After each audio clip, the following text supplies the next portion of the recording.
it's really what's the word? Disappointing, to be honest with you, what I am seeing in this country and how the government is handling moderate voices and considering moderate voices at an issue within an issue that it's already debatable in the Arab Muslim world whether hijab is a choice and after a certain age, and actually it hasn't been proven anywhere that it is compulsory. So it saddens me that the government does not stand with moderate voices or allow us this way, encouraging the Muslim brothers and likewise the others, their institution, to control the grip on the British government throat as well as on the community and people like me throat. There is a heck of a presence where you cannot convince me that they don't have a long-term agenda. They do have a long-term agenda. And as a woman born in the faith and still in it, it saddens me because I don't want my granddaughter to go through what I have gone through within the interpretations and the contradictory interpretations of certain sects and Islam as a whole. Now, Ahlam, tell us that. Tell us about your experience, because I mentioned in my talk up for this hour, I mentioned my mother and my aunties and said, look, these white non-Muslims in these institutions like the Foreign Office don't know the struggles of women like you to resist this modesty culture. So tell us a bit about your struggles and how you've been subjected to those expectations that you must cover up. Maajid, luckily enough, I grew up at a time where we never had anybody covering up. It is with the rise of political Islam. But what I had to fight to become the woman I am today and to get my education, which things are taken for granted in the West and in other areas, I had to go through continuous hunger strikes.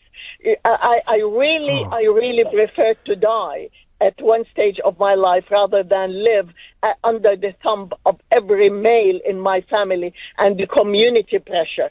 And I am one of the privileged people who came to this country, and I have seen it before and after the influence of Islamism. It saddens me a great deal that the government is compromising on our rights. Okay, and not only this, with their attitude, they are creating a parallel societies that they will never integrate. The segregation is there all the time. It kills me. It kills me when I see these young little girls denied and stripped from their childhood to put the hijab and to behave in a modest way or to be.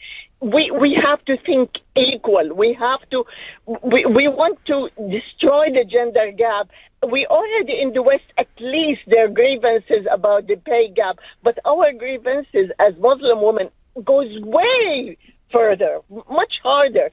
So the government siding itself like this and appeasing for their economical interest, which has been proven in the episodes about the House of Saud. The government knew that the Gulf states are funding ISIS and Al-Qaeda just to maintain jobs for people. This is a choice of the people. What do you put first? Your economical salary or your security? Or the rights of people. And so, Ahlam, did I hear you correctly? You said you even went on hunger strikes to resist the pressure coming from the men in your community. Absolutely. Well, listen, I tell you what, folks, what you've just heard is what a feminist sounds like.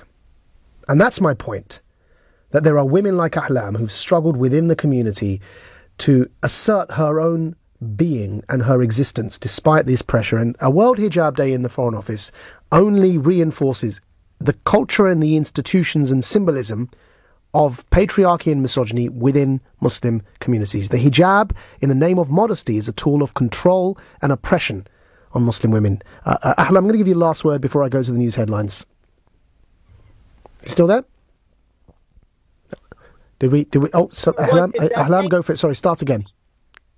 Number one is thank you so much for opening this debate and enlightening even Muslim people to realize to choose. And number two, there is a heck of a debate in the Muslim world, especially in Egypt, where Al-Azhar is backing down on certain issues such as hijab and in particular niqab. It saddens me to see women covered up in this horrible way and posing a threat threat to my granddaughter. I don't know who is under niqab.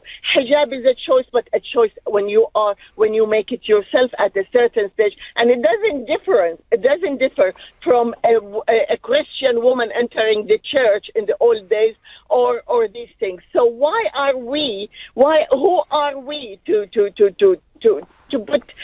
to celebrate something uncelebratable? Because you encourage them today for hijab, tomorrow you are encouraging them for niqab. And I don't want to live to see that with my granddaughter. Ahlam, thank you so much. It's an absolute honor to speak to you. As I said, that is what a feminist looks like. We will make America great again.